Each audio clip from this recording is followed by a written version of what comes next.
And very warm welcome to all of you and good afternoon. Now we will have a session in the afternoon full of conversation on diplomats, foreign policy, policy making, and perhaps with a bit of intrigue and deep history sprinkled into it. And this will be a very interesting conversation because the book that we are going to discuss today and the author, Mr. BHATTACHERJEE, if I can call him KALLOL maybe. So he has come out with a most unique book, a very, very important addition to the writings on the history of institution as well as the history of policy. And the book, we will have a look inside the book. He will share with us some of the important photographs and other details of the book. But some of you perhaps already looked into it in the brochure in other details. This is a book that came out recently, in fact last year, from HarperCollins. And it has already created a lot of waves. It has been very well received. It has opened up a lot of debate. It has initiated a lot of discussions around an issue which has been somehow not much discussed earlier. There are a lot of discussions on India's foreign policy, a lot of discussion on Nehru's legacy, or other institutional debates. But this area, which is very crucial, about the foundation of a particular institution, that was somehow not touched on in a very in-depth manner. And this is where this book, which is Nehru's First Recruit, a very catchy title, I must say, and Independent India's, the diplomats who built Independent India's foreign policy. So this book, in fact, has given us a lot of room to think about, a lot of points to debate on. So before we go into the details of the book in the course of this about 45 minutes or 1 hour discussion, in which, of course, all of you can also intervene and raise your comments or questions towards the end. I would like to begin by asking KALLOL about how he initiated on this path of writing this book. Because I remember when I read your book, the first thing that struck me was, like all good writings are kind of exercise of self-reflection. In this book also, you start with a very personal note. You talk about as a small child growing up in Tripura and observing army tanks rolling in, and suddenly how you realize that there is perhaps a wide world out there, and how these places, Northeast for example, how it is actually in cusp of large empires which we sometimes we fail to realize when we are in these places. So this connection, right, coming from a small town, and how you end up writing about diplomats. So maybe you can start with that note of personal journey, and that will take us to more discussions. Thank you so much, KAUSTUBH. I think I'm audible, right? I think first of all, a very big thank you to FOCAL and to Dibrugarh University for hosting this literature festival, and thank you, KAUSTUBH. And thank you, ma'am, for the generous introduction, and thank you all of you for perhaps leaving your classrooms and being here to listen to us and showing some curiosity about the foundation of India's diplomatic brigade, the Indian Foreign Service, if not actually the beginnings of Indian diplomacy as we know it today in some ways. You of course asked KAUSTUBH about personal reflection and my starting of the book. What I feel is that what I was trying to do is basically, apart from giving a personal touch, because the reader is going to spend some time with me while holding the book. And my purpose, whenever I write, is to basically make sure that the reader knows where I come from, what do I represent, and what are my ideas, and apart from the ideas of the characters, the protagonists that I'm going to talk about. So I begin by talking about 1971, because I was not there in 1971, I was talking about 1980s, when the remnants of the war of 1971 and the clashes, the echoes of the clashes of 1971 could still be heard in the Northeast. As we all can remember, there are these echoes of these conflicts can still be heard because they resonate even today in the region. So I was trying to create two pillars for my narrative, because Indian history is very much caught between these two pillars. One is the pillar of 1947, the other is the pillar of 1971. And both these pillars are very essential if we have to understand the east of South Asia, or especially Northeast. So what I was trying to do, actually not just talking about myself and the personal narrative, but I was also trying to bring in in a way, say, the structural foundation of my work, because I was telling the reader that, look, I'm going to talk about my characters who will be playing in between these two crucial poles, that's 1947 and 1971. Because what happened in 1971 was the big war in South Asia. But what happened in 1947 was the seeds of that process. And I'm not going to say that what happened in 47 was responsible for 1971, because a lot of the developments that took place after 1947 were actually quite mixed up, and there was a lot of learning and a lot of trial and error that was happening. So what I was trying to do is basically give the reader this idea that there would be two crucial years during which Nehru's officers would have to prove themselves, because they were hired from 1947 to 1957 to 58, and they then went on to prove themselves. Because the first big test for Indian diplomacy and Indian statecraft, that is the decolonized Indian statecraft, actually came in 1971. They, in a way, failed to succeed in 1962, but then perhaps they had to prove themselves. And that is where we see all these big names, like, say, Subimal Dutt, the long-serving Foreign Secretary of Prime Minister Nehru, was called back by Indira Gandhi to be India's first High Commissioner in Bangladesh. In the same way, Parmeshwar Narayan Haksar, P.N. Haksar, who was the Principal Secretary of Indira Gandhi, also hired in 1947-48 into the Indian Foreign Service, was then asked to prove himself, and he did, because by launching all these international campaigns for garnering support for India's campaign for creation of Bangladesh. Similarly, T.N. Kaul or several other characters, they all had to prove themselves in this particular duration. Keval Singh, Rajeshwar Dayal, lots of others. So because my book, I go into 400. I don't talk about all the 401 first recruits, but I pretty much focus on the 401 first recruits, because what happens usually when we write historical narratives is that we talk about the heroic figures, and in trying to process that narrative in terms of the historical or heroic figures, we forget that there are many others who are part of that process, who are playing crucial roles in that narrative. And that is why I use, perhaps in terms of a photographer, a very wide angle lens. And I try to show that Nehru was not just doing his statecraft with the help of his close masterminds like KPS Menon and Subimal Dutt. He also had dozens and dozens of other officials and cadre and colleagues who also helped him do what he did, especially non-alignment. The Indian campaign during 1956, Suez Crisis, the 1956 Hungarian crisis, the entire Korean Peninsula Peace Initiative, the Vietnam Commission, the Southeast Asian Commission, in which India was the chair in 1954. And similarly, of course, all the way to the crisis and the breakdown of, or the meltdown of Indian diplomacy in the last years of Nehru, and the great expulsion of Indian population from Myanmar, which was in my understanding, even a bigger tragedy that Nehru faced in his last years, because that happened in 63 and 64, literally the last days of Nehru's life. And I think, I try to project a much broader picture, so that there is a huge vacuum that I used to feel whenever I looked at Nehru, that we are only talking about Nehru and a few others like Vidyashankar Bajpai, KPS Menon, Subimal Dutt, and perhaps, of course, I won't say perhaps most importantly, Krishna Menon. Krishna Menon is often remembered, but then we don't remember there was Chandrasekhar Jha, there was Rajeshwar Dayal, there was Harishwar Dayal, there was M.J. Desai, there was, I can just go on and on and on. And then the most fascinating aspect of this period was that these were not just officials who were hired by Nehru through competitive exams.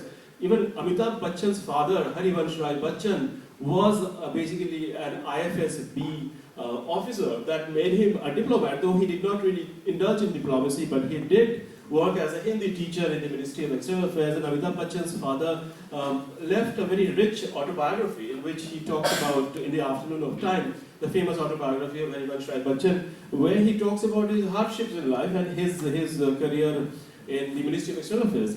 And Mirza Rashid Ali Beg, Muhammad Ali Jinnah's private secretary, was also one of India's first diplomats. How fascinating today, when we talk about India, Pakistan and all that sorts of conflicts, we forget that there was the private secretary of Muhammad Jinnah who was actually convinced by Jawaharlal Nehru to come and join the Indian Foreign Service because he had a big fight with Jinnah and he said nothing, he wasn't going to migrate to Pakistan. So he joined the Indian Foreign Service. So similarly, these characters, they got most remarkable opportunities of their careers. And what I do in my writing is that, if I can say that, I indulge in some sort of non-ambassadorial writing.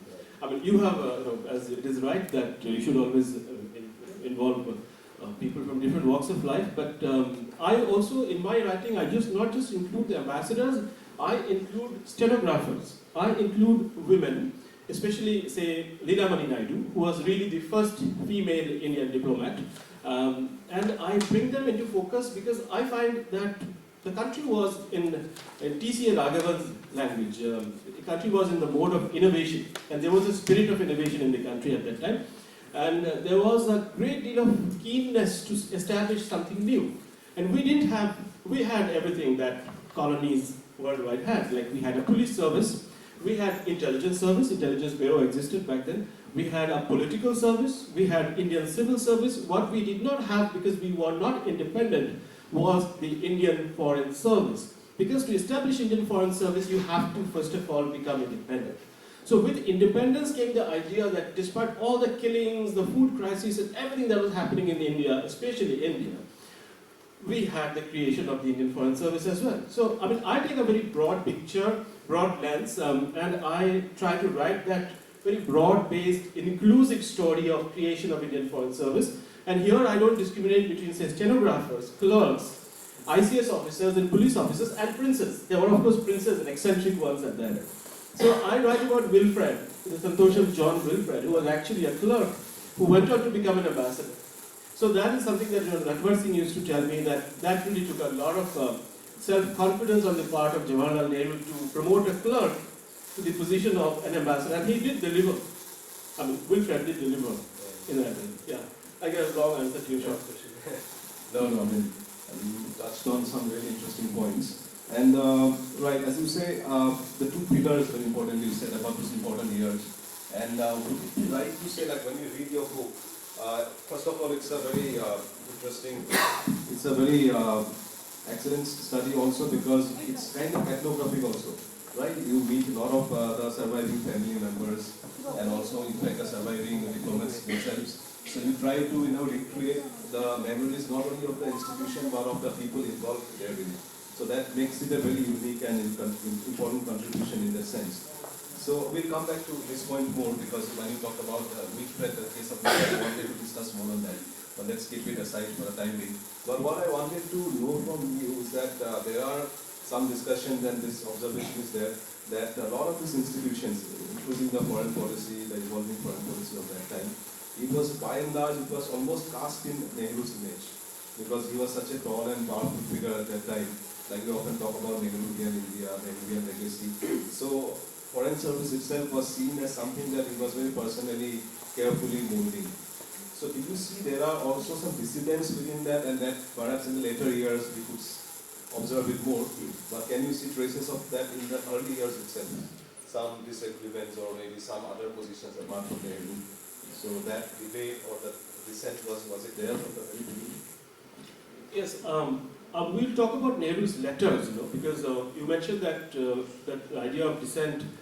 I would say that when Nehru is writing, even when the interim government was in power, that's 1946, September, October onwards, Nehru did not know that Nehru is going to last. And he has written those in his letters and his fears. He's writing to KPS Menon, if I'm correct, that he is the leader of the interim government and he was not certain whether he is going to be there tomorrow. Because the situation was very fluid. And we also have to remember that Nehru himself, now you mentioned that Nehru, everything was cast in Nehru's image. I would remind ourselves that when Nehru emerges, rather when he leaves the prison after 1942, the imprisonment of all the national leaders, Nehru was gone from the scene for nearly 3.5 years, if I'm correct. And who was the person who was really leading, who was giving voice to India at that time in international platforms? It was a woman. It was not a man. It was Nehru's sister, Vijayalakshmi Pandit. And not only Vijayalakshmi Pandit, it was another man called Syed Hussain, who was campaigning for the United States government to come on board and support India's demand for independence, because the most horrific things were happening in India at that point because of the Allied war efforts. I mean, Northeast was part of that because the Stillwell Road was being built, so we have that collective folk memory in our region also. And it's very easy to remember because, and also important, necessary to remember that Vijayalakshmi Pandit flew to San Francisco from the east. She came to Kolkata and she boarded an US Air Force aircraft and then left for the United States. So, when we say that, from today's point of view, everything appears to be as if, Nehru was doing that and Nehru was doing, this. I would say there were so many other people involved. And the broader our focus is, the better it is for us to understand. A lot of people ask me that, don't you want to criticize Nehru that he hired his sister? I said, where was Nehru when his sister was campaigning for India's independence? I mean, when Vijayalakshmi Pandit says colonialism stinks in San Francisco and the whole hall erupts in rapturous applause, it is not Nehru who is giving that call, it is Vijayalakshmi Pandit who is giving that call, and that's an Indian woman. It's another matter than Motilal Nehru's daughter, aristocratic and everything else. But the fact is, was Nehru really the only one-man driving force of Indian foreign policy, making the way we today, from today's point of view, will have to believe in? I think, we have to really look back in time and say, let's look at the physical conditions that existed. Let's look at the human resource conditions that existed at the time. Let's look at the kind of historical forces that existed at the time, And for me, when I read Nehru, because one thing very good about Nehru is that he left very good primary research material, very good quality research material because of his very intense writing, very rigorous writing, almost daily. Perhaps he used to write several thousand words. So it's very, I think, very worthwhile to delve into Nehru and to read Nehru because he's continuously talking. So I would say that, from today's point of view, one can say, maybe whatever position one takes, one can say that perhaps Nehru, everything was cast in Nehru's image. I would say Nehru had many rivals, and many of those rivals were actually close to him. They were part of his family, they were part of his friend circle. There was also the other things that were coming from, say, Vidyashankar Vajpayee. You mentioned dissidents. Vidyashankar Vajpayee's criticism was in-house, it was happening inside the office. And Nehru and Vidyashankar Vajpayee rarely agreed on these crucial matters, So I would say there were lots and lots of dissidents. Right, so we can say there were a lot of room for disagreement within the system. Absolutely. Disagreement. But in short, can we... Is this working? Is it working? It's working, right? Okay. I really stop this. Yeah. This is gone, I think. Yeah. So, no, but in short, can we call them Nehru's men? Like, just in very short, all these people, because he was very instrumental in recruiting them. Perhaps, but again, to his defense, perhaps this is something true to any system. Like, perhaps the leader of the nation or the leader of the party always takes a very proactive role in maybe selecting the top bureaucrats, at least the diplomats. Perhaps that will be true of any time. But can we call them Nehru's men? This bunch of people that you look at, would it be okay to call them Nehru's men? We can look at various other streams, like for example engineering, and I saw Vishweshwarya's name on this campus. We can talk about Vishweshwarya's men. We can talk about Acharya Jagadish Chandra Bose and talk about Bose's men, right. Science and literature. We can look at literature and we can call Rabindranath Tagore's men and women. They were artists and they were what and whatnot. But the fact is, when it came to diplomacy, they were under the structure, under the institutional support of Nehru himself.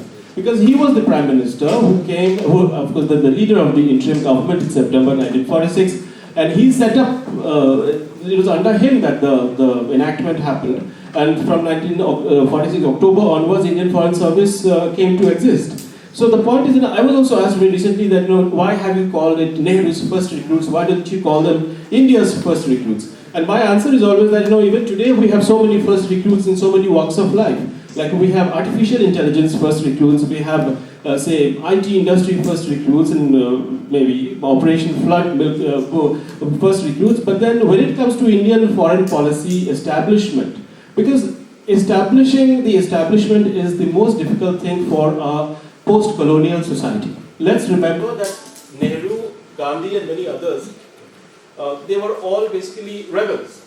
Is this going on? So what I'm trying to say is that Nehru, Gandhi, Sardar Patel, they were all basically rebels. When Nehru emerges from prison, what he witnesses, first of all, is that something very outrageous was happening in Southeast Asia.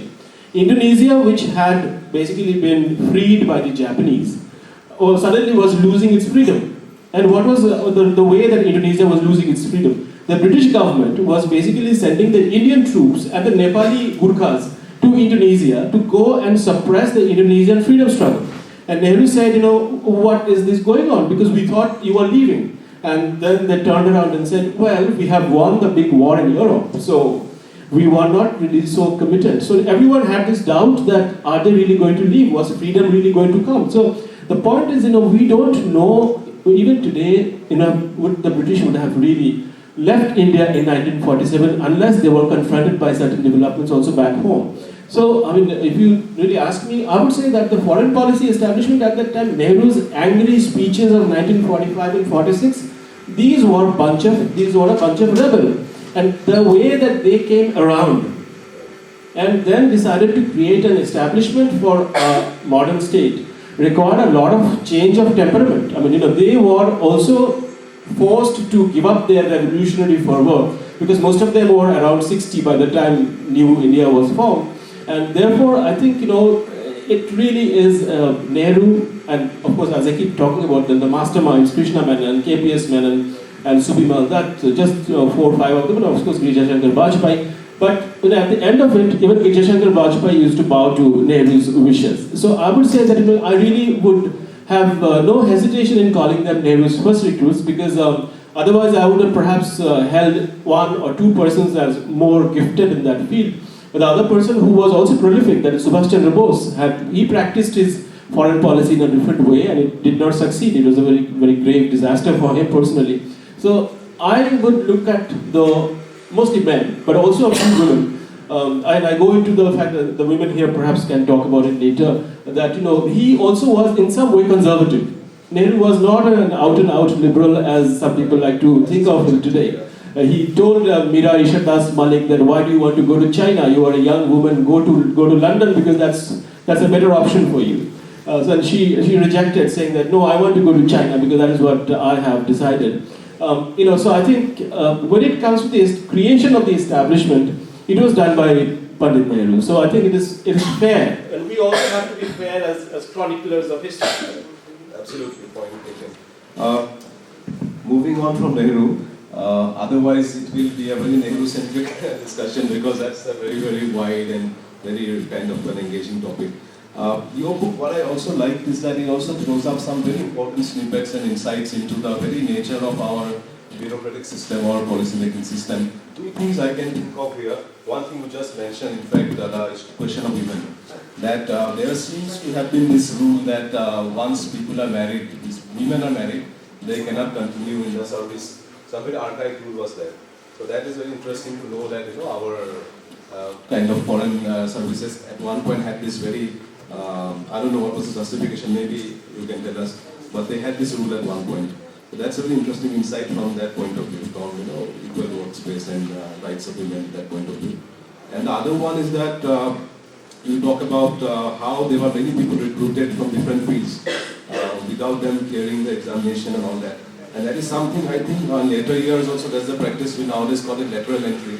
So I think all along actually from Nehru's time only we are exercising this lateral entry, which is now also when you study administration and this debate about public administration, lateral entry is one topic even now our students are debating and discussing about. It's interesting to know that right from the beginning, in fact, lateral entry has been happening in certain way or other. So these are some interesting insights that is there in your book, which is useful also for, in general, for students of bureaucracy or students of political science or public administration. They can look at these aspects, I think. Right, so you mentioned about Stable Road and Northeast. So let me try to come to this context in a way, because how these areas have been so important in a way from the point of view of diplomacy or foreign policy, and sometimes not much seen in that light. For example, Arunachal Pradesh, which was called Nepal at that time, was in fact under a special administrative setup, which is the other IFS. It's not Indian Foreign Service, but Indian Administrative Frontier Service, Indian Frontier Administrative Service, IFAS. There's additional A. So that IFAS was a very unique kind of a setup where these places were not exactly considered foreign, but frontier, and therefore it needed a special setup for that. And that incident that happened, the Achimogri, that massacre, very less talked about incident where this Tagin tribe, they attacked Assam Rifle Camp and a lot of people were killed, and there is involvement of Brigadier Elwin later on. It's a very interesting part of history, which is not much talked about. So these issues, like how these areas were in a way always at the, in a way, margin. They were not foreign, but they were not even mainstream enough. So they were in that, you know, kind of a twilight kind of a zone, in between kind of a zone. So did you come about all the diplomats that you interviewed, and that you because you look into their memoirs, you look into their letters, you go very much in depth into their records and diaries. What was their perception on, they had any involvement with this region, the eastern region, northeastern region? What has it done for us? Well, you know, happy days are somehow, I'm not sure if happy memories bring people together, but tragedies do consolidate a lot of communities, and the northeast as well as the eastern part of the country has seen many ups and downs since 1947, starting with the creation of East Pakistan and then the displacement of 1971, the huge population exodus and all that happened, and finally, of course, the Myanmar crisis of 1963 and 64, which is the silent tragedy of Nehru's life, because everybody will talk about Nehru's decline from, to me, Nehru's decline begins from around 58, 59, when the internal Congress crisis begins, and because of the corruption allegations against the Mundra scandal and etc. But to me, the real silent tragedy is really the Myanmar tragedy, and that unfolded through Northeast. So what happens, you mentioned of course on the margins, Northeast, to me, Northeast really starts coming into the national consciousness with the 1962 tragedy of the setback in the war. Because that is when, you know, Foreign Secretary Gundevia, who flies to Myanmar, unsuccessfully tries to lobby with the Myanmar military general Ne Win, and carries a letter from Jawaharlal Nehru where Nehru is very elegantly pleading with a dictator in Myanmar, asking him to help his people, Indian people, to return home with their little money and life savings. I think, you know, those were the days in which northeastern part of the country starts getting more so-called mainstream media attention.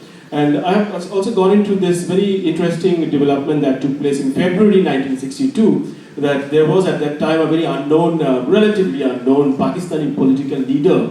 A lot of people didn't really know him in India, but his name later on became very famous, and later on he became known as the father of Bangladesh, Sheikh Mujibur Rahman. There was this very tall gentleman who came into Agartala on a train to the Kasbah border, and then finally he came into Agartala with his friends and came to the authorities in Agartala and came and asked for help from the Indian government, saying that I need help.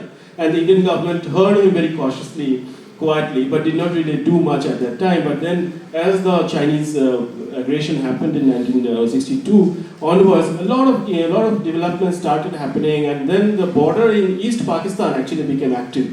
So the shooting also used to take place between India and Pakistan. That's those days in the East Pakistan border. So to me, the series of tragedies, from 1962, the Myanmar crisis, and then the shooting war of 1965, which was very low grade in the Eastern Front, but nevertheless, it did take place even in 65 when Lal Bahadur Shastri was the Prime Minister, all the way till the enormous tragedy of 1971, which was converted into a victory by Indira Gandhi's government at that time. I would say, even if you look at the state formation, rather the formation of the states in the northeastern region, it is actually, you see, B.K. Nehru, who was at that time in Washington, D.C. as India's ambassador. B.K. is asked to come to India, and then B.K. Nehru, with the help of his wife, they start reorganizing the northeastern states. So I think tragedies brought this northeastern India from the margin to the national focus at that time. So a lot of these developments, I would say that that took place beginning towards the end of Nehru era. I look at all the 401 diplomats or other officials of Nehru's foreign ministry, and only perhaps 2 or 3 of them are from Assam. Whereas there are plenty of them from East Pakistan or West Pakistan, of course, post-partition people. But then obviously no Naga or Angami that I can see in those names. But then today, of course, when you go walk into the Ministry of External Affairs, you do find people from, say, Bhutia background, of course, Nepalese background, and Naga and Darong background working in the Ministry of External Affairs. I think that's a long, long distance that the Ministry of External Affairs, and also, especially the Foreign Service cadre, has traveled so far. Right, that's an interesting observation that perhaps with the entry of more people from the region, whether the perception of the region will change and how will it affect policy making. That is something maybe we need to think more about. But your book also makes us realize that at least the initial bunch of the 10 years that you talk about, they were highly, very charismatic figures. Diplomats were eccentric, as you mentioned, rebel, and they are kind of, they come from very diverse walk of life. So that also makes us kind of reflect on this particular question, that which is perhaps anyways a dilemma within administration, that how much the personality of the person in the position matter. Is it the system or is it the person who is holding the chair?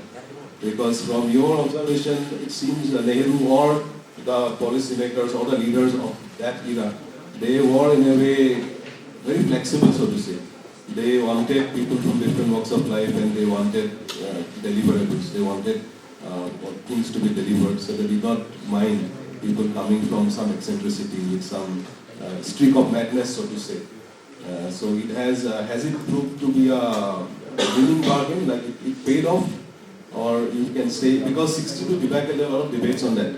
There are viewpoints and counter viewpoints about 62. Whether that it was like Krishna Menon, as you mentioned, people remember him more for the 62 debacle. So, but again, the counterpoint is that perhaps it was also in the long run kind of a winning bargain, because although they were soft at the borders, but they were in a way, especially comes to frontier places like Arunachal, people compare like Tibet example.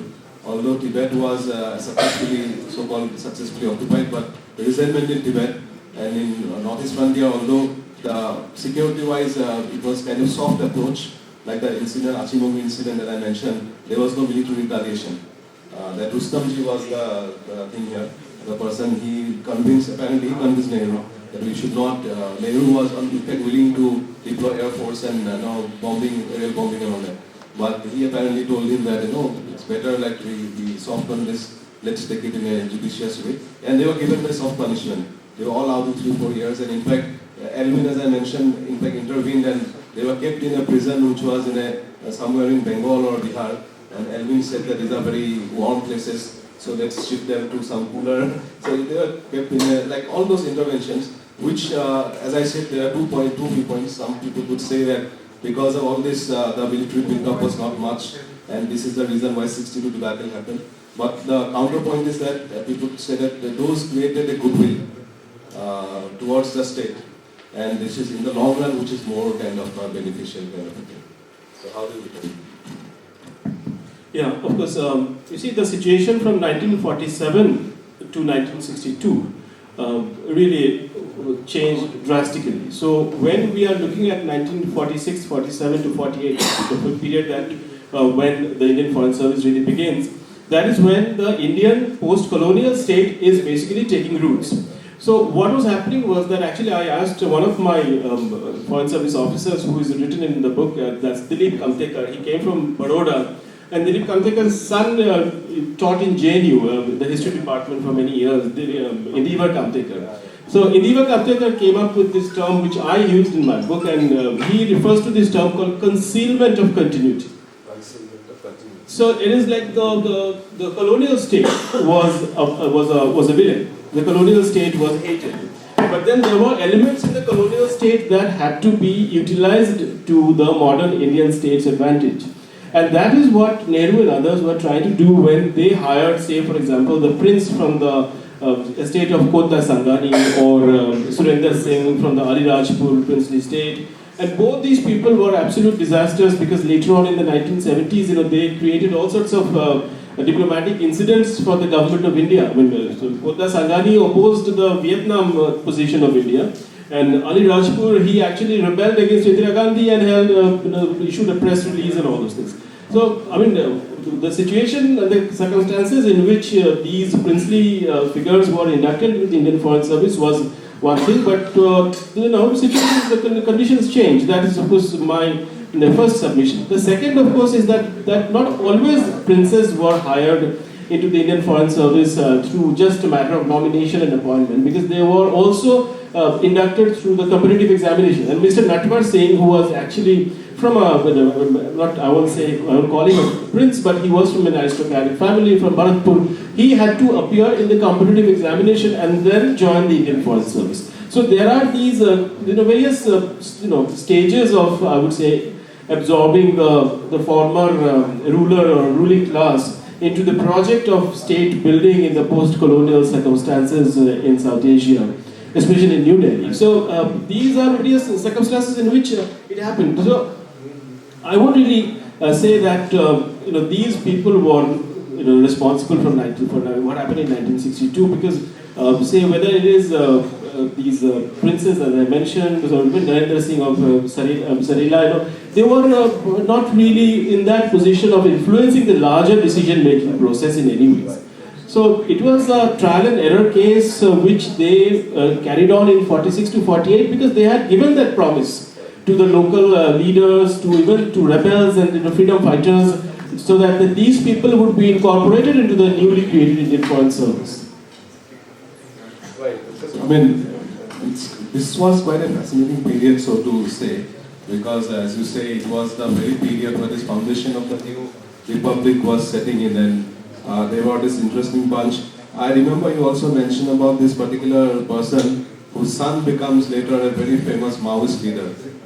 Right, I mean, yes. So all these characters that you have met, I mean, because you also meet some of the family members, what is your sense, as in, what is the legacy of those people? How do you see them talking about their family? That Wilfred that you mentioned before, let's come to Wilfred now. You spoke to the daughter, and it seems the daughter was in a surprise that people wants to know about the father. So what's the legacy that they have left? Legacy is something that states have. So common people have memories. And memories, as philosophers often say, don't have jagged edges. So they only have very sweet memories of their fathers, of their mothers. And I really had to shake them to remember. So when and this is also my own understanding that, states talk about legacy. The government of the Indian state will talk about Nehru'S legacy, Sardar Patel's legacy, and etc. But then when I ask a daughter of an Indian diplomat about what was your father doing when he was in Poland, or what was your father doing when he was in Zambia, the daughter will give a very different piece of memory. Because for her, so I actually write about how even children carry memories of Indian diplomacy and state building, and how every memory needs to be in some way or the other preserved and cherished. Because at the end of the day, not everything has to be officially sanctified. Some of these personal recollections and personal memories are also important for us as outsiders, you see. Because I do not belong to the official structure. I am a journalist.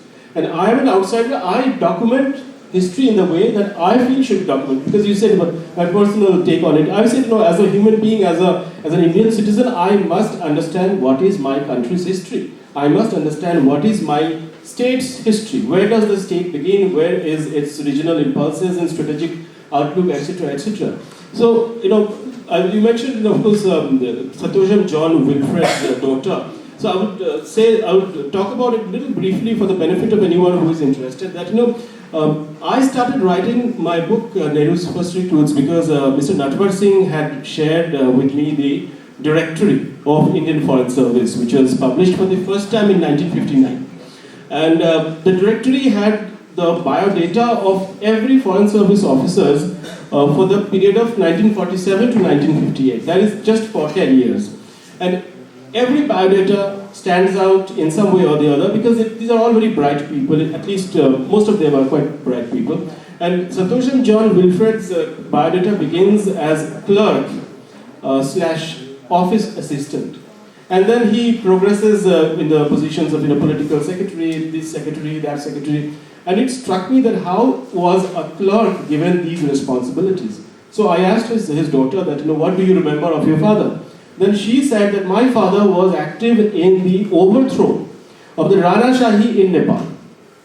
So it took a daughter in 2022 and 23 to remember that her father, who hailed from Vellore, the Tamilian, was part of the overall government of India's strategy to bring King Tribhuvan to power, and overthrow the Rana Shahi. Because of course King Tribhuvan was in power just for this in the name, because the real power in Nepal actually existed in the hands of the Ranas of Kathmandu. So to me, as you mentioned, that memory is something that they hold very dear, and they cherish it. I am not sure that they look at it as legacy. It's more like for them it is a very dear, very sweet memory of their parents, of their father, their mother, and their childhood, which is most important. They are all all kids in the diplomat households. That's good to know that it's always sweet. It might as well be bitter also. So it's good that in this case it's like all sweet memories. But that's also the charm of your book. What I feel is that it's a memoir of an institute, but it is not institutional memory per se. It is you take it from different sources. You take it from this type of personal anecdotes and stories, and also from the official archives. So it's a mix of all different type of source, which makes it a very special, different type of a book. And on a lighter vein, I can in fact see maybe a Bollywood flick coming up with Akshay Kumar playing Mr. Wilfred. Because nowadays Bollywood is interested in all these new kind of issues, people evacuating that particular movie about, people evacuation of people from Middle East and all this. So I asked his daughter that, what do you remember of your father? And he said, my father was tall, dark and handsome. I said, every daughter remembers her father is tall, dark and handsome. And then I saw the photograph. Yes, he really was a handsome chap, with wavy hair and stuff like that. Yeah. So, So you wanted to share some photographs, perhaps? So, is it possible to share them? Because then we will move to the audience, open up the floor for questions, comments, contributions.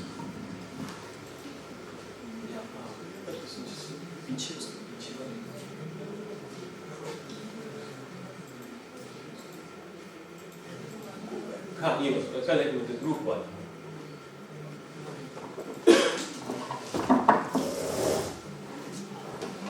You can actually see this group photograph, right? So I'll just say very, very quickly, from the front, of course you can see the people who are seated there at the front, and the cornermost person in the white shirt or white sherwani is actually J.S. Mehta, Jagat Singh Mehta. And next to him is again an array of individuals till Jawaharlal Nehru. And towards the end of that row is Sarvapalli Gopal, who was basically a historian and who edited Nehru's volumes, but who was also served in the Ministry of External Affairs as a historian. To the extreme end is Mr. Natwar Singh, who is standing. You can see the gentleman in a grey suit, extreme end. That's Mr. Natwar Singh.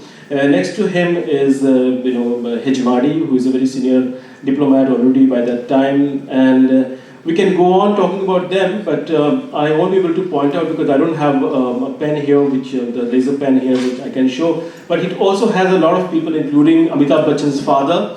It's a very rare photograph taken in 1960, and it has only one lady in the middle. That's the deputy external affairs minister of that time. And to the right, again, next to Sarvapalli Gopal is P.N. Haksar. And the person who is sitting one person after P.N. Haksar from the right is Mirza Rashid Ali Beg, who was again the most important protocol officer in the 1950s. I'll just go to the next photograph bunch that I have, because I'll just shift from this one because it's a group photograph.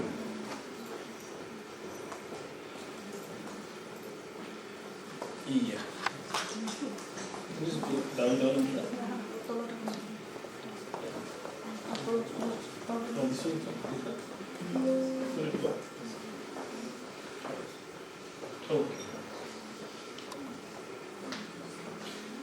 So you see, now I'll just show you a few individual photographs. This is a man called Poonamale Ramakrishna S. Mani, PRS Mani. PRS Mani to me is kind of the father of India's food diplomacy. The country was facing a lot of food crisis in the mid-1940s, and there was of course Bengal famine of 1943, and then the Second World War ended. But the country was faced with many famines across the length and breadth of India.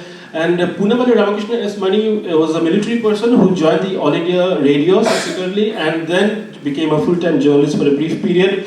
And during the time that he was a journalist, he went to Indonesia and he interviewed the Indonesian leaders, who then gave who of course was in sort of course of a conversation, came up with the idea that they could give rice to India and India could give textile items to Indonesia. So PRS Mani was instrumental in setting up that food and textile exchange in the late 1940s between India and Indonesia, which set up the foundation between the two countries. And all of us remember that 1950, 26 January, Sukarno came to New Delhi as the chief guest in the Republic Day celebration, the first Republic Day celebration. On the right you can see PRS Mani presenting his diplomatic credentials to Sukarno in the late 1940s. These are all photographs from an archive from the Australian University in Sydney. Here we have a very rare photograph. It was kept in the collection of two of the first recruits. One is of course Sudarshan Bhutani, who unfortunately passed away, and also Meera Ishardas Malik, one of the first female Indian diplomats who served in China. And in this photograph you can see to the extreme right is a very young white sari clad lady, Meera Ishardas Malik, and to her left there is a person with black glasses. That's a scholar come diplomat called Sumal Sinha, her future husband, and the two actually married when they were in China, and because of the gender policy that the government of India had at that point for female diplomats, she had to leave the Indian Foreign Service, and then she came to Delhi and set up the Institute of Chinese Studies. Many of you may be aware of that wonderful institution. It's now, I think, it's since 1960s they have this tradition of holding the famous Wednesday seminar in the Institute of Chinese Studies, and it was started by Meera Malik in the 1960s. This is again to the right, you can see this photograph of Meera visiting a Chinese factory. Remember what Nehru had told Meera Malik, that don't go to China because it's a difficult country.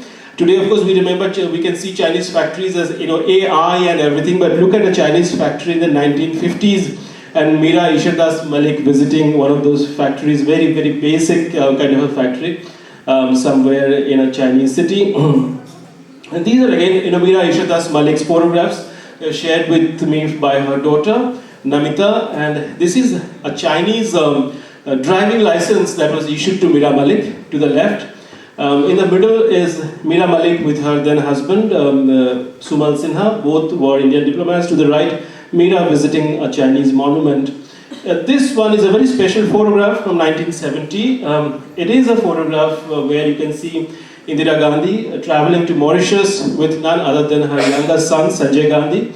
But this photograph is very special because we have here one of the first Indian diplomats who is considered to be an outsider becoming insider.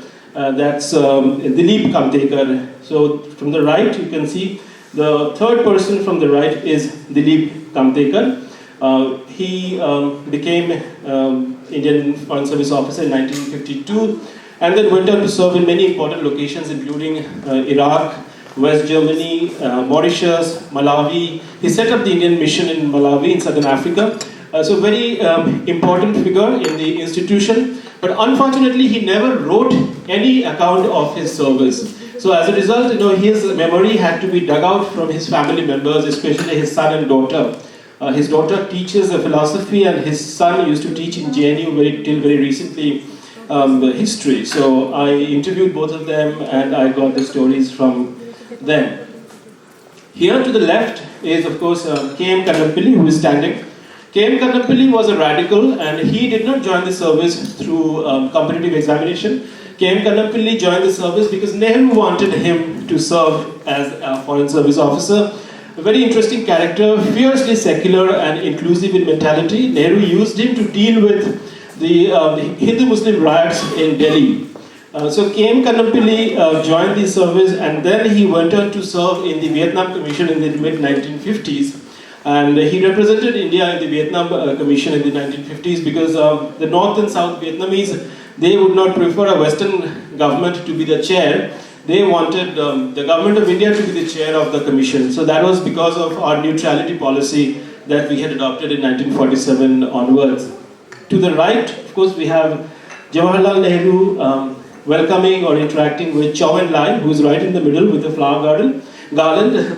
And to his right is Panchen Lama. To his left, as we all can remember and recollect and identify, very young Dalai Lama. It's probably in the late 1970s at a cultural event. But this photograph, the reason I took this photograph is because in the background, in between Panchen Lama and Jawaharlal Nehru is none other than the chief of protocol at Muhammad Ali Jinnah's private secretary, once private secretary, Mirza Rashid Ali Beg. So that's the reason that Mirza Rashid Ali Beg is in the background, and that is why I took this photograph from his son's collection in New Delhi.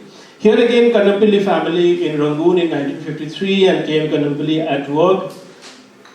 The Kannampilly family is very interesting because Mr. Kannampilly was also not just very fiercely secular, he was also anti-caste.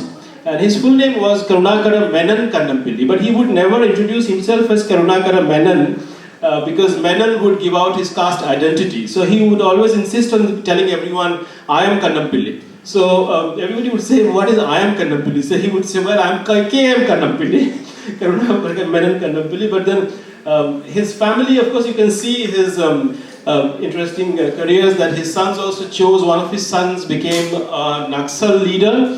For many years he was in hiding and finally was arrested. Murali Kannampilly, and his other leader is a journalist with extensive experience of working in Guwahati, Balu Kannampilly, very close friend of mine, and has supported me very extensively during my research about his father as well as Jawaharlal Nehru's diplomacy.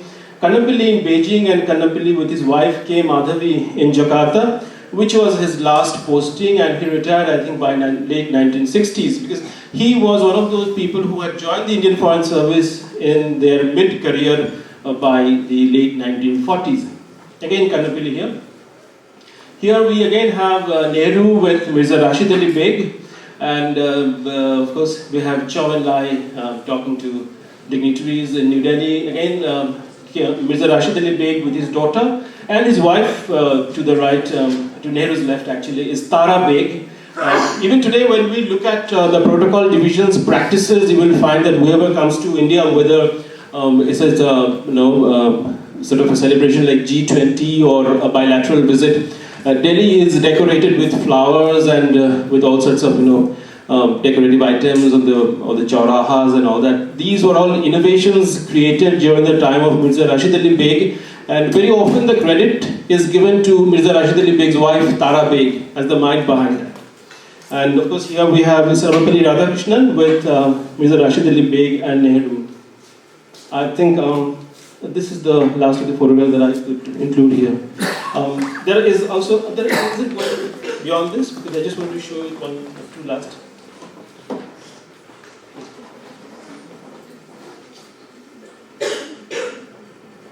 Yeah, so of course again Beg here, MRA Beg, but here I want to show you the clerk who became an ambassador, High Commissioner, that is S.J. Wilfred, Santosham John Wilfred.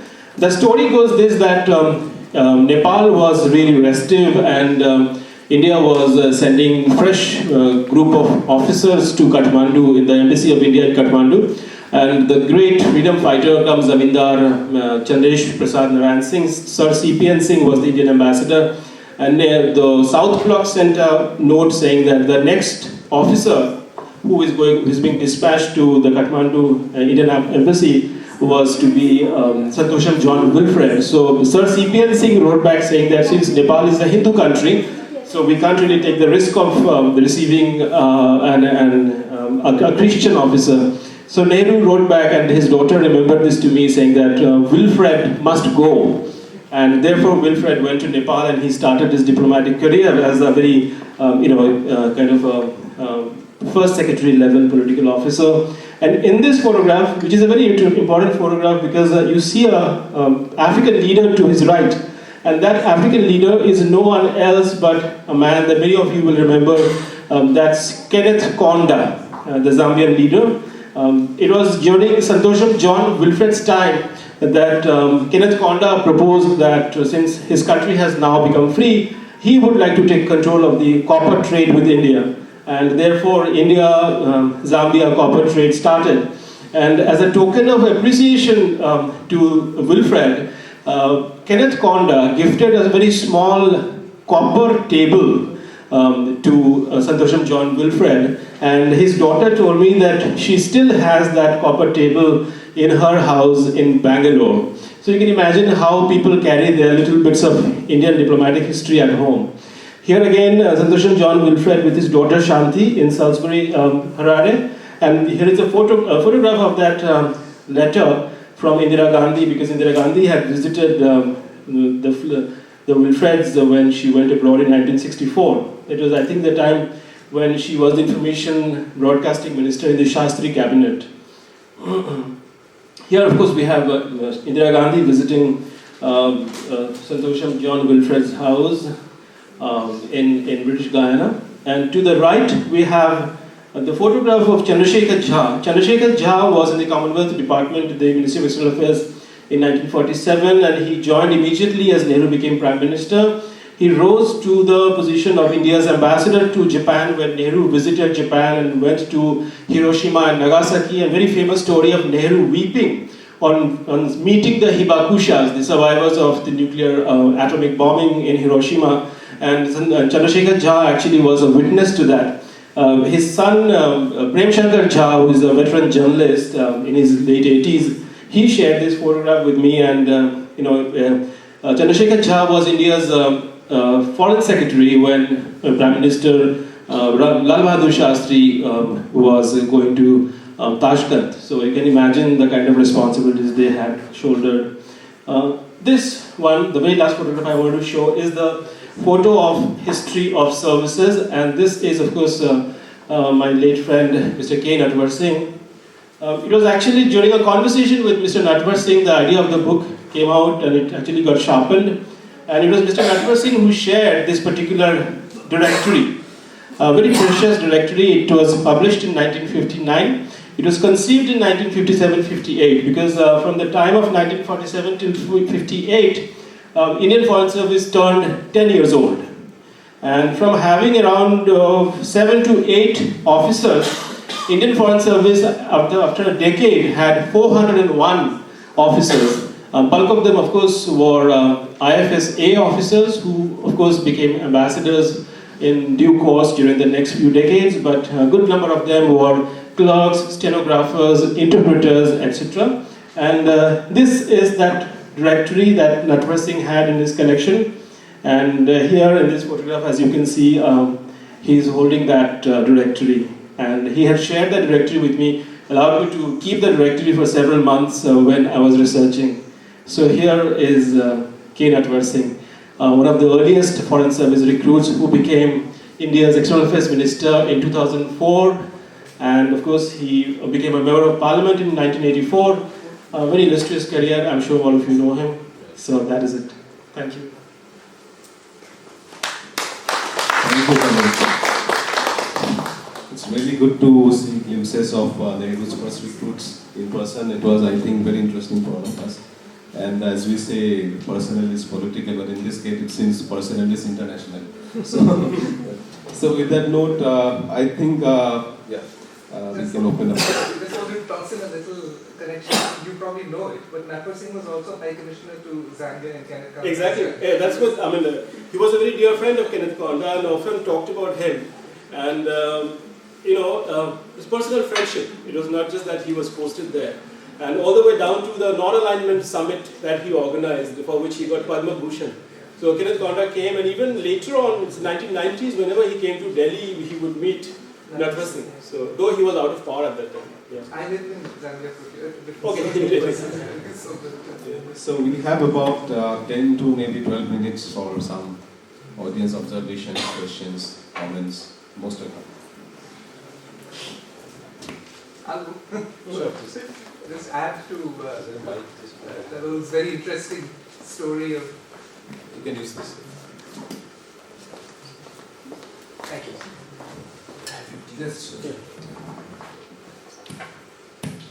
Just to add to Kallol's very interesting story of his interviews with families, I did something similar in my book on the Second World War when I was compiling. I was interviewing families of officers who'd served in the Air Force in the Second World War, and I had very similar experiences. The family members have memories of their fathers, particularly, which are very different from the official record in some ways, but add a level of color, which I think has immense additional value to a history. I didn't document all of them as you seem to have, because I was concentrating on an operational history, but they're on file if necessary. So very similar experience, and envy you the opportunity to, the insights you would have got into the personalities. Yeah, because for me, I've been a journalist for nearly 23 years, and whenever I get an opportunity, of course, these days the idea of access, as we used to boast earlier, that we can walk into the government offices, the doors and windows just open up, because many of us boast that we work in the topmost media organization. No longer that's the case. All doors and windows are closed. So now, of course, when we look at, but despite that, the closed doors and windows, whenever I get a chance to enter into a government office, I'm willing to chronicle, I'm willing to engage not only with, say, if given a chance with the minister or the secretary or joint secretary, deputy secretary or secretary to the government of India. I even talk to the person who offers tea. I talk to the person who is, holding water. I talk to everyone, because everyone has something or the other. And in my book, I actually go back to this person who was in Moscow when the great D.P. Dhar was sent by Indira Gandhi to be her ambassador in Moscow. And the Indo-Soviet Friendship Treaty was in a way mediated by D.P. Dhar. And D.P. Dhar was not a foreign service officer, he was basically a Kashmiri politician. And this gentleman, I interviewed Mr. Gauba, and Mr. Gauba was basically a clerk in the Indian Embassy in Moscow, and he was in the process of closing the doors and windows when D.P. Dhar walked in. And Mr. Gauba, being the government officer, whatever, the first secretary in his capacity in those days, simple assistant, he said, "Who are you? Kaun hai?" Then he said, D.P. Dhar answered saying, "Kal se main yahi par kaam karne lagunga." So everyone has a story to tell, and years later, even that little bit of informality, how D.P. Dhar might have walked into the Indian Embassy in Moscow, everything adds color, some context, some nuance when you are writing, say, 1971 history. Because looking back with the benefit of hindsight, I would not like to miss out on anyone's story. I want to write about the story of the heroes of our times. Of course, we'll write about Netaji Bose and everything, but then we talk about Emily Schenkel. We have to talk about his daughter, who taught him German. Everything has to be written. So I felt that we have to be a little more expansive, broad-based storytelling approach that we have to have.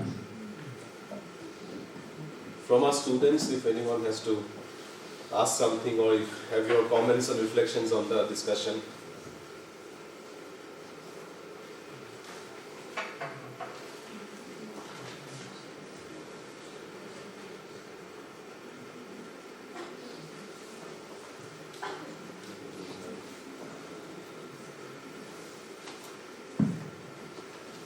Because this type of book also is actually what in our kind of university spaces we talk about interdisciplinary. These are basically books that touches on bit of history, bit on institutions, also bit on geography also. So it spans across different boundaries. So from that point of view also, of course they are here for another, you are here for another 2 days perhaps. So they're around, we can also discuss outside the room also, over tea and coffee.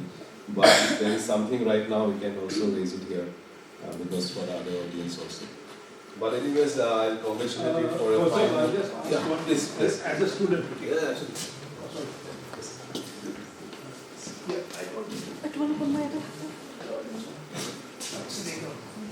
Karol, I'll just ask a very short question.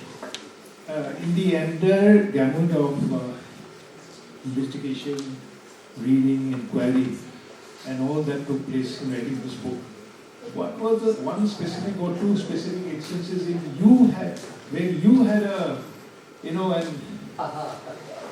had a sort of a enlightened phase or a moment when you thought that this is it, this is something unique. For example, because the bureaucracy, including the IFS, is based on ranks. And twice you mentioned that several clerks and other persons of that rank finally turned out to be diplomats at the rank of an ambassador. So I would think that itself is a story. Coming up from the ranks and that took from that level to that level, not only in terms of pay or salary, but in terms of wielding power. So that is my take on your presentation. My personal insight, I feel very nice. I didn't think about it. But what about you? Did you have anything, something extra, the extra KALLOL that came out from the KALLOL, the writer?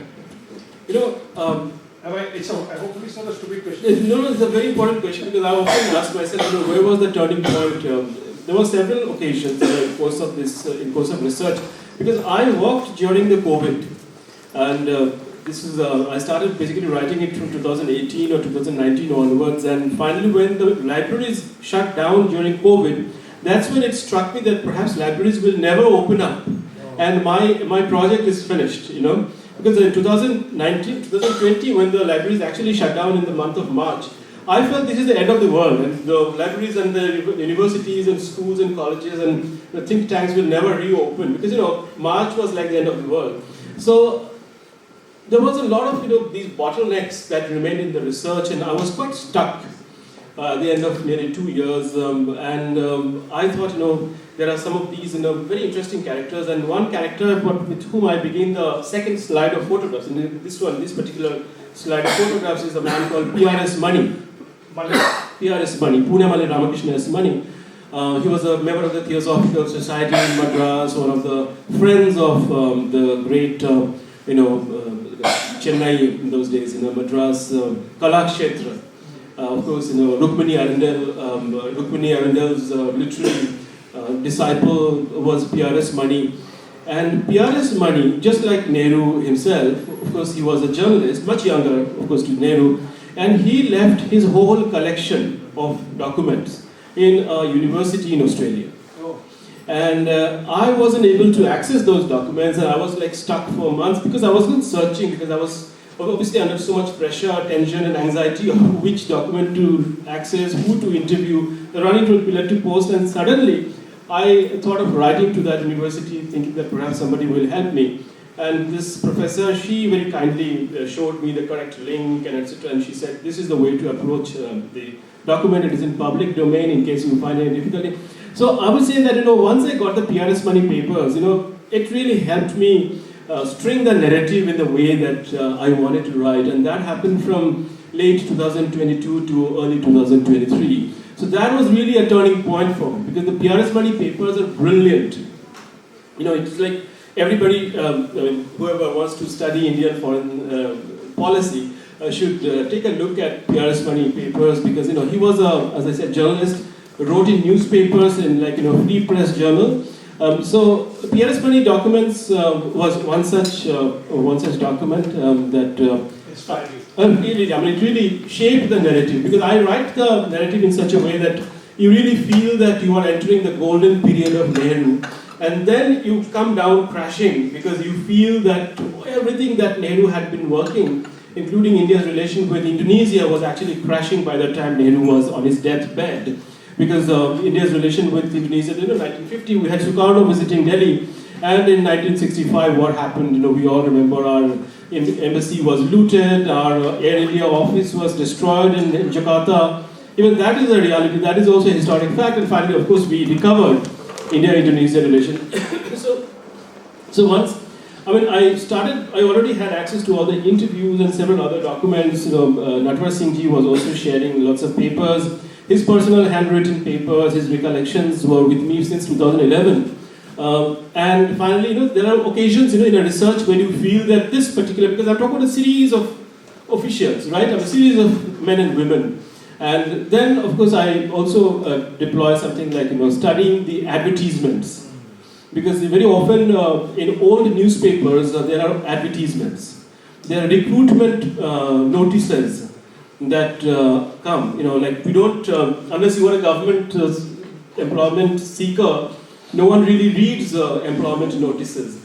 But then, when you look back to employment notices of 1952, 54, it took me some time to orient myself from reading books and articles and etc. to reading administrative notifications. Even administrative notifications are great archival material to understand how the Indian state was being formed, because you could suddenly see from these very princely names to very common names, like Roys and Guptas and Singhs coming up. So you could understand, there is some sort of a change happening in the recruitment process itself. So I think also the way as a researcher, as a long form progresses, I think I also learned to read research material differently and again differently. So each of those were like turning points for me. I mean, I feel PRS Money collection was one such.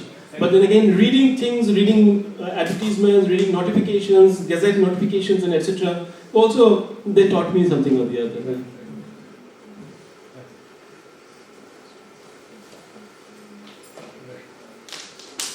If no one else has anything to raise, we need to wrap up this session, and let me congratulate you and thank you for this really fascinating. Thank you. And I thank you all, and now I will close the session.